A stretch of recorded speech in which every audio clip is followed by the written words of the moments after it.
مومنوں پڑھتے رہو تم اپنے آقا پر درود، ہے فرشتوں کا وظیفہ الصلاۃ والسلام۔ ہم شبیہ غوث اعظم ہو، مظہر غوث اعظم ہو، اور یہ تحریک جو اعلیٰ حضرت نے قائم فرمائی جسے جماعت رضائے مصطفیٰ کہا جاتا ہے، اس کو اعلیٰ حضرت نے جب قائم فرمایا 1920 عیسوی میں، اور 1921 عیسوی میں سرکار اعلیٰ حضرت دنیا سے تشریف لے گئے۔ 1922 عیسوی کے اندر بہت بڑا فتنہ ارتداد اٹھا، اور جس کو تحریک شدھی کہا جاتا ہے۔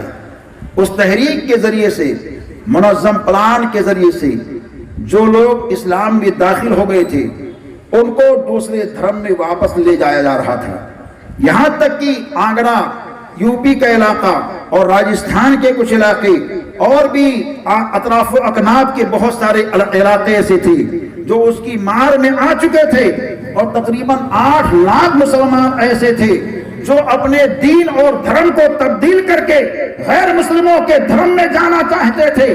جب سرکار مفتی اعظم عالم کو خبر ہوئی تو آپ وہاں سے اٹھے، اور تنو تنہا نہیں اٹھے بلکہ پیلی بھیت سے شیر سنت کو آپ نے لیا، دھوسی سے صدر الشریعہ کو آپ نے لیا، کچھوسا مقدسہ سے محدث اعظم کو آپ نے لیا، اور مراد آباد سے صدر الافاضل کو آپ نے لیا، اور الور سے حضرت علامہ سید دیدار علی صاحب کو آپ نے لیا۔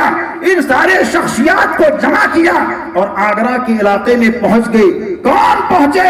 ہم شبیہ غوث اعظم پہنچے، اعلیٰ حضرت کے چھوٹے شہزادے پہنچے۔ جب آپ پہنچے تو پہنچنا کیا تھا؟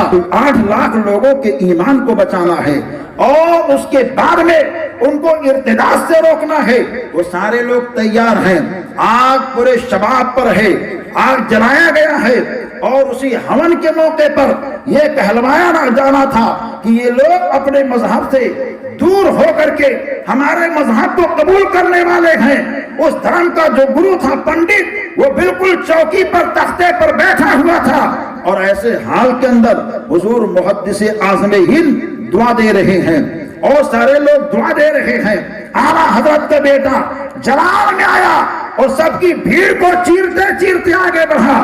شیر سنت بھی ساتھ ساتھ ہیں، میرے پیر کا بیٹا آگے آگے، میں پیچھے پیچھے، وہ بیان فرماتے ہیں میں چلا جا رہا ہوں، سرکار مفتی اعظم ہند آگے بڑھتے بڑھتے جا رہے ہیں، یہاں تک کہ اس کے تخت پر جا کر کے چڑھ گئے اور کہا لوگوں سنو، اگر یہ حق پر ہے تو یہ آگ کا شعلہ ہے، آگ کا شعلہ دیکھو۔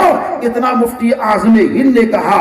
اس کے بارے میں شیر سنت کہتے ہیں اگر یہ کہتا ہے اس کا مذہب صحیح ہے تو یہ بھی آگ میں چلے، ہم بھی آگ میں چلنے کے لیے تیار ہیں۔ جو صحیح ہوگا وہ بچ جائے گا، جو جھوٹا ہوگا وہ جل جائے گا۔ وہ تیار نہیں ہوا۔ حضور مفتی اعظم ہند کو جلال تھا، آپ نے اس کی کڑائی کو پکڑی، کہا چل چل آگ میں چل، چل آگ میں چل۔ وہ بالکل ہانپتا رہا، کانپتا رہا، گھبراتا رہا۔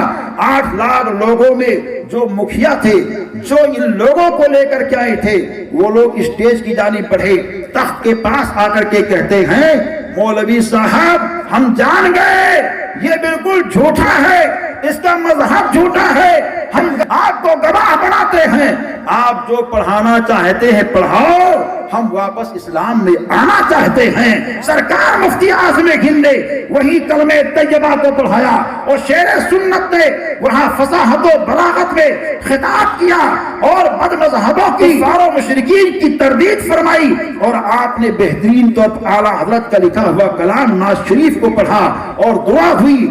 اس طرح مفتی اعظم ہند نے کام کیا ہے، اور 8 لوگ جو دین سے دور ہونا چاہتے تھے جماعت رضائے مصطفیٰ کے پرچم تلے، وہ 8 لوگ تو دین میں آئے ہی، اور برگشتہ جو ہو چکے تھے واپس آئے، اور نئے تقریباً 3 لاکھ غیر مسلموں نے سرکار مفتی اعظم ہند کے ہاتھ پر تقریباً 1.5 مہینے کے اندر آ کر کے کلمہ پڑھا۔